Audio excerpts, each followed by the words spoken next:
Hey, what's going on? It's your boy BT, and this is going to be a bit of a different video. For those who are subscribed to me for boxing content, we will get to boxing shortly after this, but I have to make a video about this. I have to get this message out there because this whole Florida Panthers Tampa Bay Lighting series is very, very bothersome. I mean, look, I got my Panthers shirt on right now. So anybody who knows me, right? Anybody who personally knows me in real life, or even if you don't, if you just follow me on Instagram, you know how much I love the Florida Panthers. I mean, we got all these great fights in boxing coming up, and I'm excited for them. But it all pales, it all falls short to the in comparison to the excitement that I've had, you know, for the NHL playoffs and the Florida Panthers. You know, and just for those of you who don't know who I am, because I don't make videos about hockey, but I'm very passionate about my Florida Panthers.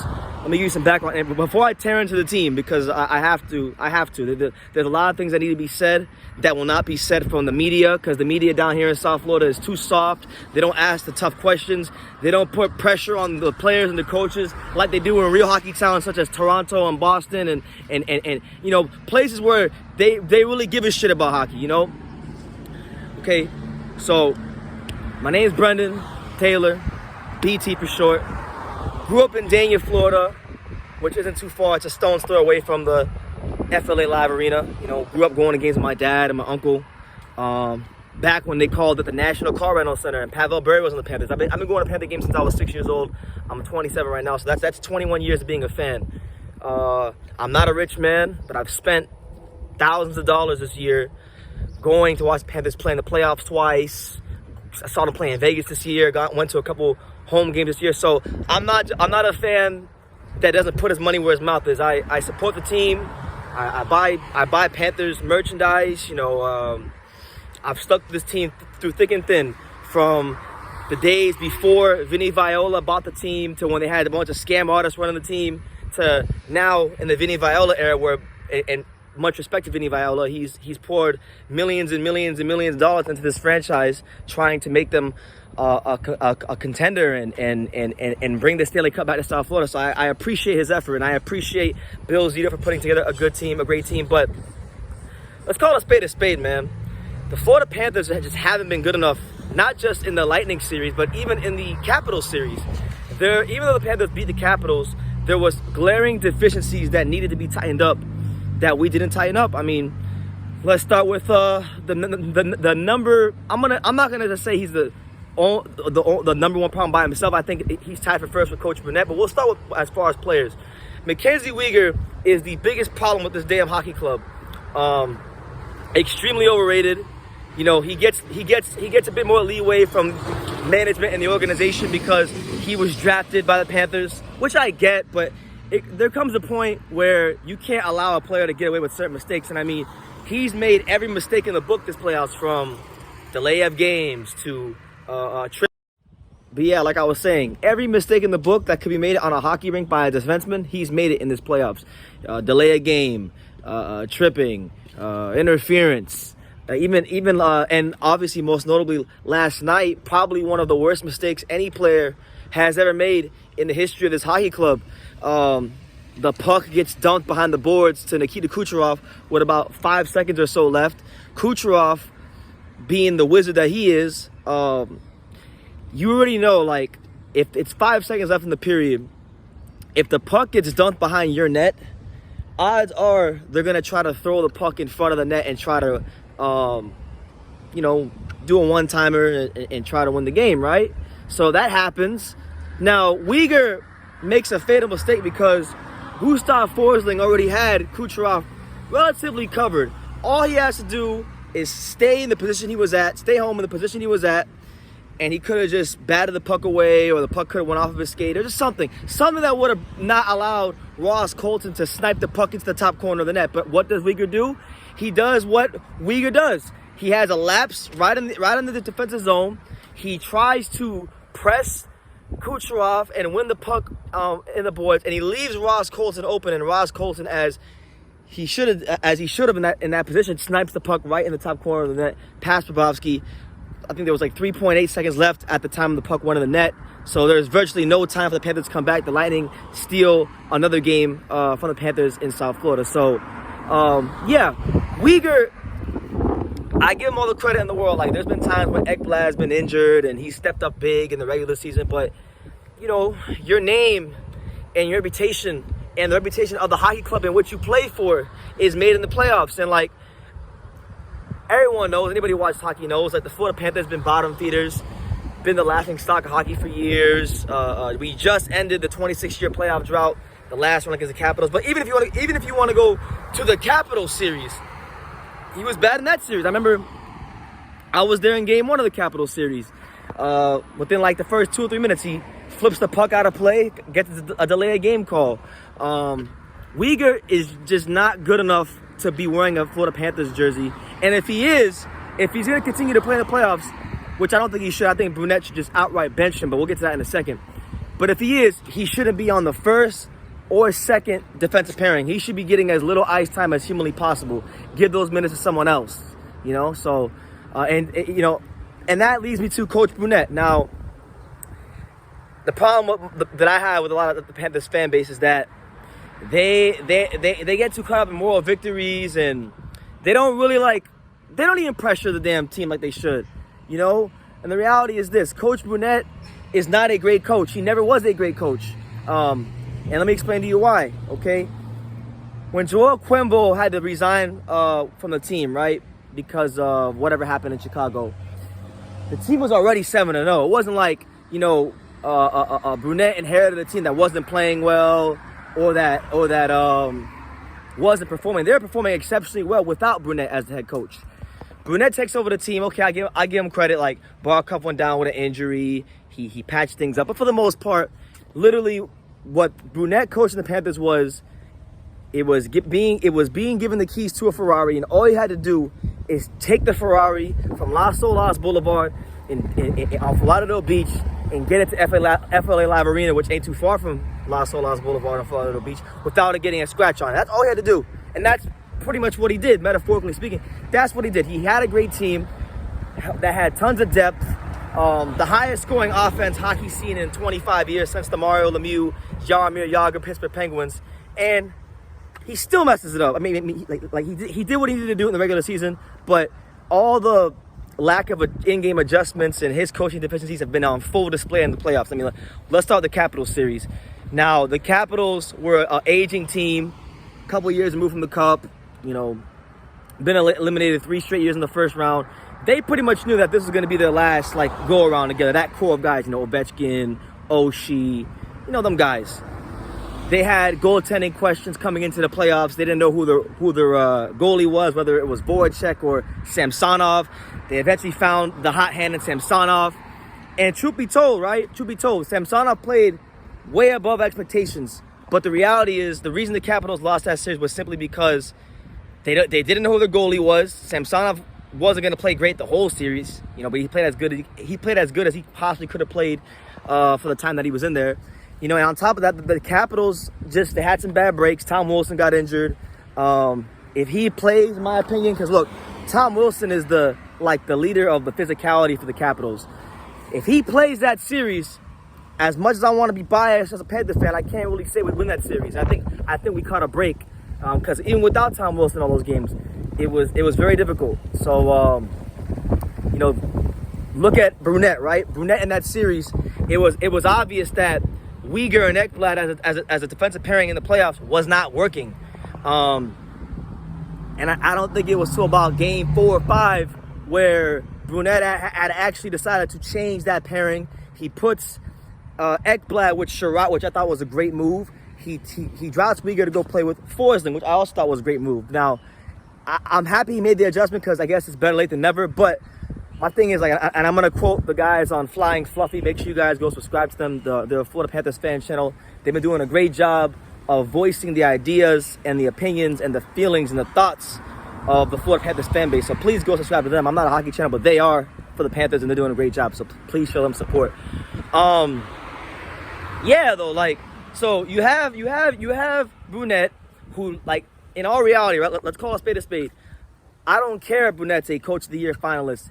He did not really do anything crazy. He inherited a team from Joel Quenneville that had already had 2 seasons and some change of a system in place, and he was an assistant coach, so it wasn't hard to do what he did in the regular season. And the playoffs is where he's been exposed, because Uyghur, again, it goes back to Uyghur. Uyghur has been the weakest link on this team, not just for the playoffs, but even during the regular season. And when he started to show that in the playoffs, Brunette should have been proactive, and Brunette should have really went out of his way to bench Uyghur. And he doesn't have the balls to do that. That's the reality. He should have did it after game 1 against the Lightning. He didn't have the balls to do it, and it proved to be a costly and fatal mistake. And now you look at it, right? The Panthers, this franchise that I love dearly with all my heart, with no reservations, been starving for some success in the playoffs. And mind you, we had a little bit of success against the Capitals. But the reality is, we're not playing the Capitals. We're playing the 2-time defending champion Tampa Bay Lighting, a team that looks like it's on its way to becoming one of the all-time great, teams in hockey history if they three-peat. It hasn't been done in, I think since the 80s when the Islanders did it with Mike Bossy and Dennis Potvin and all them guys. But, we're not playing the Capitals. And the reality is that every mistake, whether it be small or big, will be magnified, and it will add up against the Lightning. So if you don't play hard 60 minutes, it gets magnified. Example, last night, if your stars don't show up, we're going to get to that as well.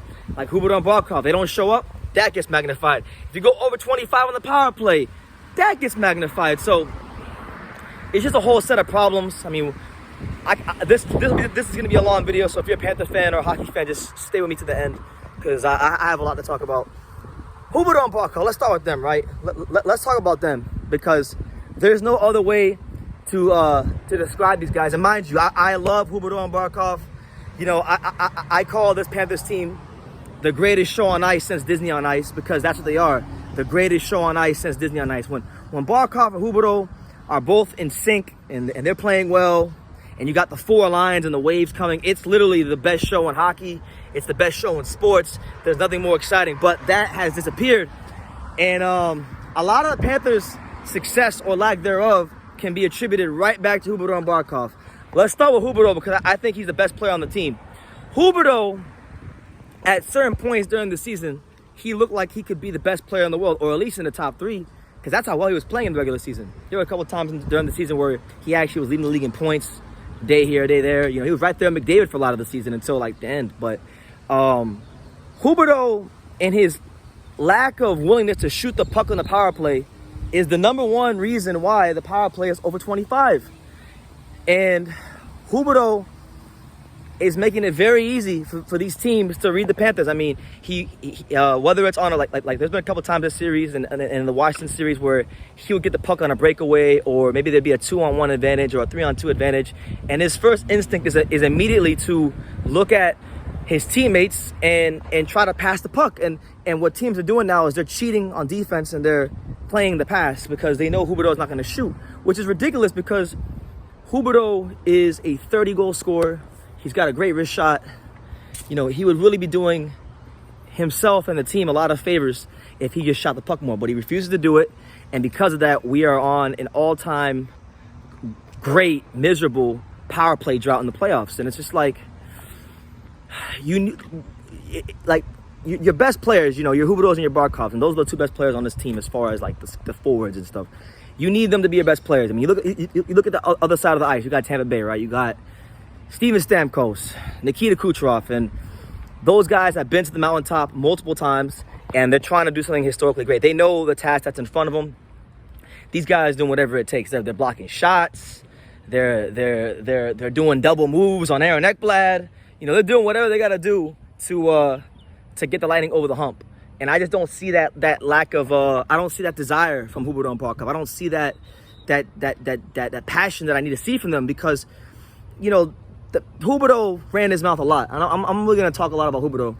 Huberdeau ran his mouth a lot during the season about how this is our year, and we're doing this and we're doing that, and the Cubs come back to South Florida this year. When we were on our little winning streak, our little 14-game meaningless regular season win streak, Huberdeau ran his mouth a lot about how this is our year, and he has been one of the worst forwards on this whole team the entire playoffs. I would even venture to say, if you were to go by game performance, right? Forget the stats, because he don't have many stats anyway. But forget the stats. Just look at game by game performance. Who's having more consistent performances of the forwards? Ital Luosterainen, who scored last night, is playing better than Huberdeau, and that's a fact. Jonathan Huberdeau, best passer in the world. We know that. He broke the record for the most assists by a left winger. We know all that. We know what he can do, but he can also score. And his lack of willingness to shoot the puck is costing the Panthers' power play severely. And it's like we're at a crossroads now with this core of Ekblad, Uyghur, Huberdeau, and Barkov. We're at a crossroads now. They're not young anymore. They got time in the league. Like, it's either, do you guys want to win a cup and be the guys that are remembered forever that bring the cup to South Florida? Or do you guys want to get paid a good wage and go drink mojitos on Las Olas Boulevard and Florida Beach? Which one do you want? You know, which one do you want more? You could have both, but you got to get the first one done first. Which one do you want more? Do you want to win a Stanley Cup, or do you want to just be the guys that drink mojitos after getting eliminated in the second round on Florida Beach? Do you just want to do that and just have a couple little meaningless division championship banners in the stands and pat yourself on the back? Because the sad part about all this is that when and if the Panthers get eliminated by the Lightning, which right now I think they will. They will. They're on 0-2. They're going to Tampa for 2 games. One of them's a day game, I think. They don't play well in day games. So if they don't wake up, they're gonna get eliminated. And the sad part about it is the sissy soft South Florida media, and I'm calling the whole media out here in South Florida, Jess Blaylock, George Richards, who I even commented on this channel personally. I told him to ask some tough questions. I even told him the questions that we the fans like answered. You know, George Richards, Jess Blaylock, Randy Moeller, Steve Goldstein. When the Panthers get eliminated, do us a favor. Do us a favor. Do not at all say that this was a great season because we got the first round and end of the playoff draw, because it's not a great season. It's not. Losing to your division rivals, your cross-state rivals, who also happen to be going for a three-peat, and allowing them to and losing 4 home games against them in the playoffs in 2 years, that is not a good season. That's not a good season. So please, if you're gonna say that, God forgive me, I'm not trying to curse or disrespect nobody, but if they're gonna say any of that rhetoric when the Panthers get eliminated by the Lightning, do us Panther fans a favor and fuck right off. Just fuck right off, because this team has way too much talent, way too much skill, way too much depth, way too much everything. And the sad part about it is you're getting great goaltending from Bobrovsky. Bobrovsky is finally playing up to his contract, and we'll get to that. But, like, this team is great in every area except coaching. I'm going to say coaching, because Uyghur playing, that's a byproduct of Andrew Brunette's lack of decision-making skills and his lack of balls, because he doesn't have many balls, and that's why he won't be here next year if we get eliminated. Hopefully the Panthers, if they get eliminated, they fire Brunette because he ain't the guy. He's got no balls, and we hire like a Barry Trotz, or someone who's been there and did it, that has the balls to make the tough decisions. But yeah, don't spare us the embarrassment of saying this is a great year if we get eliminated, because it's not a great year. Almost every Panthers were one of the favorites in the East to get to the Cup final. It was really us and Tampa that were the 2 favorites. We're playing Tampa now. We're bottling it. Call it what it is. Start asking the tough questions, media, and I'm gonna get to that as well. But going back to Huberdeau, right? Huberdeau, you know, and Uyghur, you know, these guys are all driving on Las Olas, giving weather reports on Instagram. The vibes are immaculate. Fuck off, Uyghur. Like, honestly, fuck right off with these. The vibes are immaculate. Well, they should have been immaculate when their vibes should have been immaculate when you saw the puck go behind the net, when you saw Kucherov and you didn't mark Ross Colton behind you. The vibes should have been immaculate then, but no, that's not what happened. So, you know, it is what it is. Now, going to Barkov, right?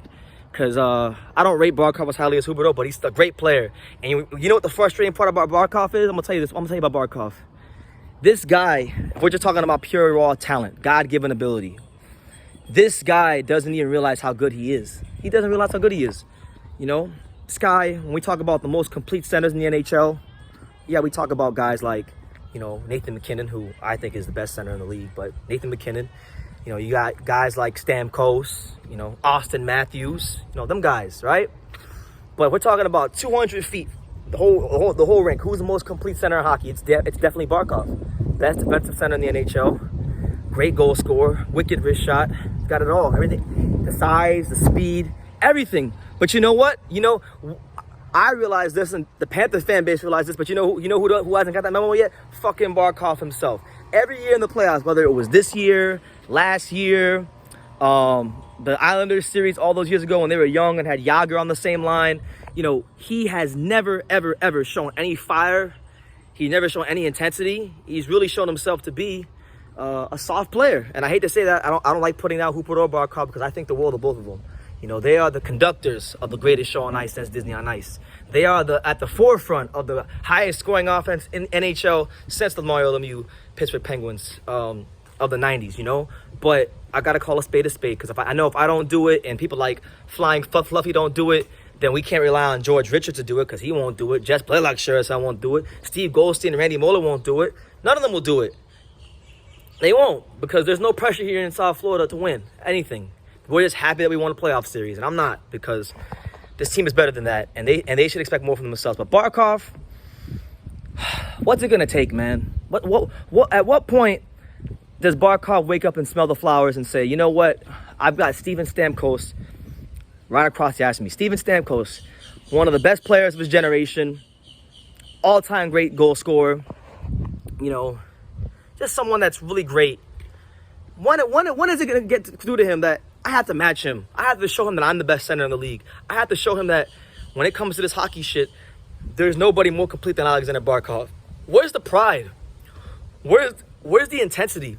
Huberdeau and Barkov, when they're on, like during the season, right, regular season, when they're both on, at times I seriously thought the Panthers had two of the top 5 to 10 best players in the league. That's how great they looked. But again, playoffs is a whole different sport. It's a whole different game. And both of them are showing that they're just content. Like Huberdeau's content to ride around in his little blue Lamborghini around South Florida. He don't care. He just want to go to the... He and Barkov just want to go to Los Olas Boulevard and drink mojitos and get a nice little pat on the back from the sissy soft South Florida media saying, you guys got us out the first round.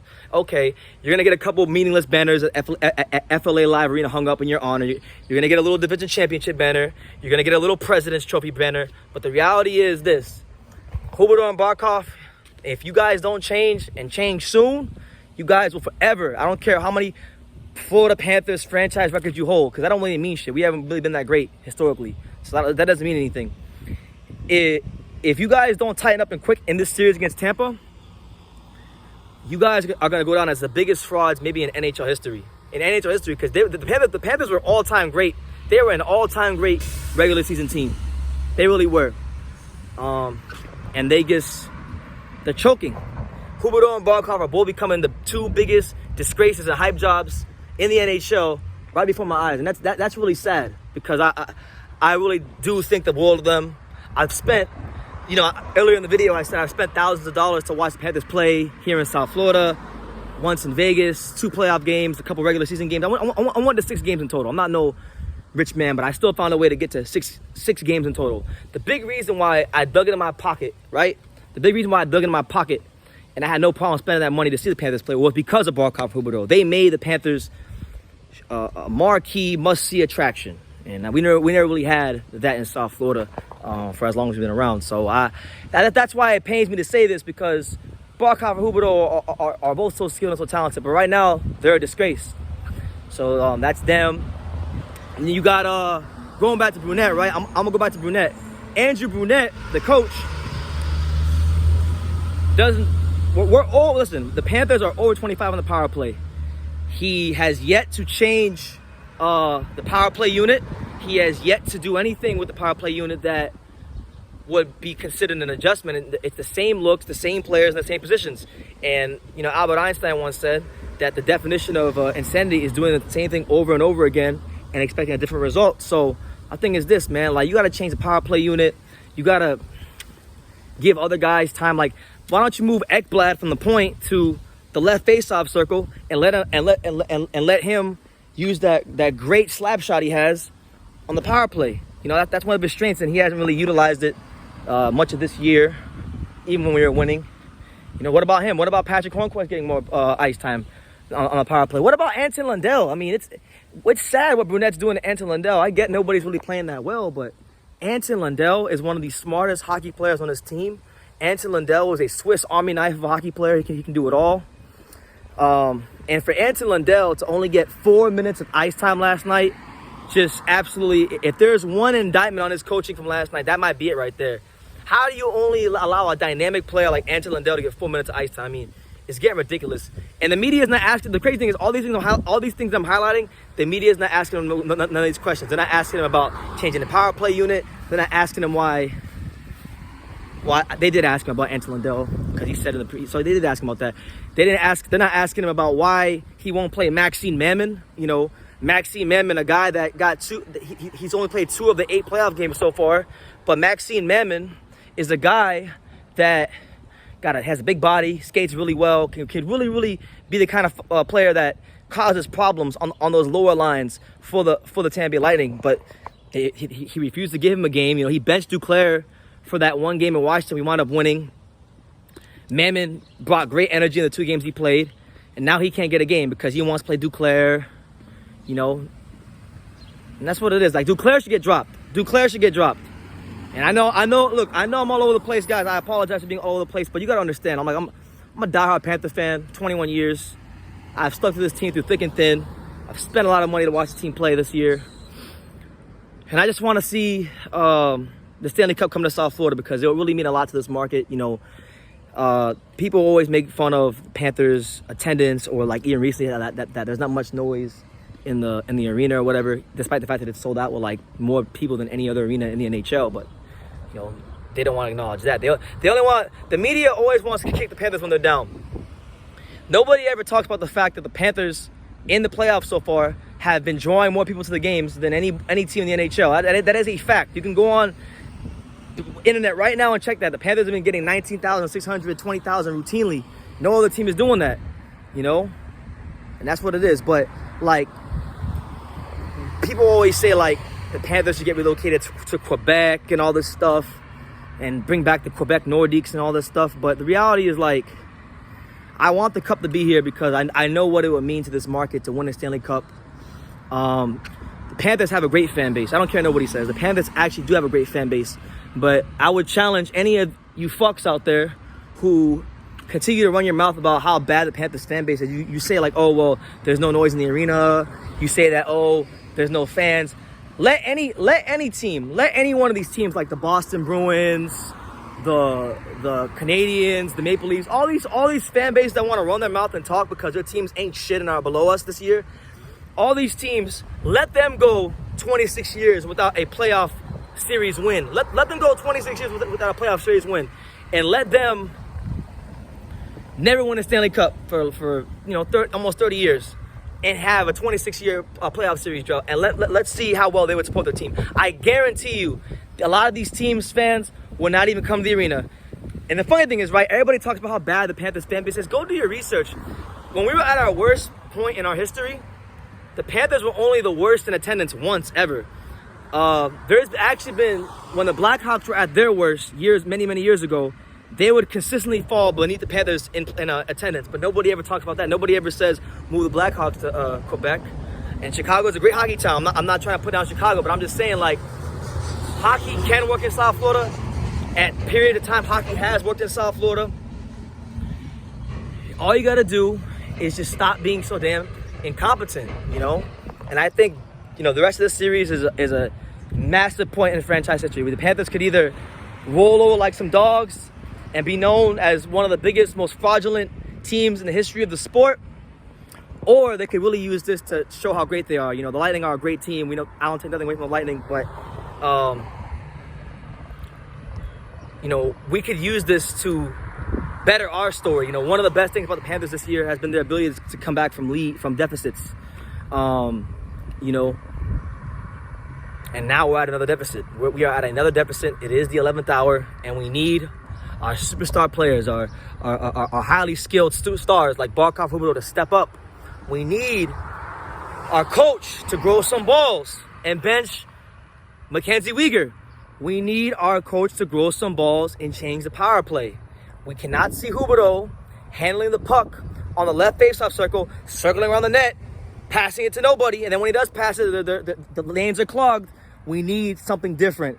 If we can make adjustments and score on a power play and show some fucking intensity, then I'll be happy with, you know, I don't want to say I'll be happy, but I could be a bit more, I could rest a bit more knowing that the Panthers at least went out there and gave it a proper try. Because the sad part is, right, and I want to get to this to close up the video on a positive note. Sergei Bobrovsky, let me talk about him, man. Sergei Bobrovsky, the Panthers' $10 million goalie a season, you know, $10 million goalie, the most expensive goalie in the world. He was the guy that signed a contract a couple years ago after that great playoff series win for the Blue Jackets over the Lightning. And he was horrible. He was nothing short of atrocious his first 2 seasons in South Florida. He was horrible. So horrible to the point that in the last year's playoff series against the Lightning, we had to put him on the bench and play Spencer Knight, who actually wound up playing better. And he is the future of the Panthers. Don't get it twisted. Spencer Knight going to be the future. But Bobrovsky, right? I've had a lot of negative things to say about him on social media. There's been times where I thought he was so bad the Panthers should trade him. I couldn't stand Bobrovsky. But you know what? I apologize to him because, yeah, he may have struggled in last year's playoffs. And yeah, he may have been not so great at times in the regular season over his first 2 regular seasons. But you know what? In the biggest series, when the lights have been the brightest, when we've been at our best as a team and we really needed him to step up, he has stepped up in a major way. He's only allowed, I know the last game it was 4 goals. Last night it was 2. But for the most part, when you needed a big save from Bobrovsky in this series, you've gotten it. It's actually been the guys that I thought would never be a problem who have become the biggest problem in Huberdeau and Barkov. So let me tip my cap to Sergei Bobrovsky. It's not his fault. He's done his part. You know, I really hope for his sake that he keeps playing how he's playing, and even if he can, raise his game a little bit more. And hopefully the offense steps up because he doesn't deserve this. Like, Bobrovsky does not deserve the offense drying up on him like this. He doesn't deserve Huberdeau and Barkov going into witness protection. You know, that's why I really feel most for. I feel the worst for Bobrovsky because people have had a lot to say about him, myself included. And his work in the playoffs, the big saves he's making are gonna be forgotten and go unnoticed because these 2 fucks, Barkov and Huberdeau, who Barkov has no intensity. He doesn't have a fiery bone in his freaking body, no intensity at all, soft, you know. People can say all this stuff about, oh, he's one of the greatest Panthers of all time. Honestly, I'll tell you this, Ole Jokinen never made the playoffs for the Panthers because the teams were horrible and management never gave him a chance to. But Ole Jokinen, the one from like 08 or 09 to 07, 08, the 91-point Ole Jokinen, that guy is better than Alexander Barkov. I don't care what nobody says. He wouldn't have allowed this team. He wouldn't play this bad. If he would have ever had the opportunity to play in the playoffs for the Panthers, win, lose, or draw, he wouldn't play nearly as bad as Barkov is now. I know that for a fact in my heart of hearts. So, you know, I don't know what we're going to do with him, but he needs to step up in a major way and realize that he is on his day. When he's locked in and he really understands who the fuck he is the best and most complete center in hockey. And I still think he is somewhere in that body of his. Barkov is still the most complete center in the whole sport of hockey. But he's forgotten that since the playoffs started. And for Huberdeau, you know, with his fancy blue Lamborghini and all that stuff, he wants to go drink mojitos on Las Olas Boulevard. So you know what? We need them two to step up. And I want them to step up because those guys have been the reason the Panthers have gotten to where they've been at this year. And they've given Panther fans like myself a lot of things to be happy about this year. And I'm thankful for those things. But losing to Tampa in a worse fashion than we did last year is not going to cut it. I am not going to consider this a successful season if we lose to the Tampa Bay Lighting again in the playoffs. So get your act together. We got 2 games in Tampa to tie this thing up. We tie it up. It's a brand new series, and at that point, all bets are off. Anything can happen. So it's always Let's Go Panthers. It's always the greatest show on ice since Disney on Ice, and I always love these players, but I'm not satisfied. The media needs to be tougher. And I called you guys out by name, Jess Blaylock, George Richards, everyone in the media. You guys got to tighten up because, you know, at this point, it's just about respect. People don't respect the Panthers. They don't respect South Florida. And It's about time we go out there and we go get our respect. And I'm gonna leave it at that. Go Panthers.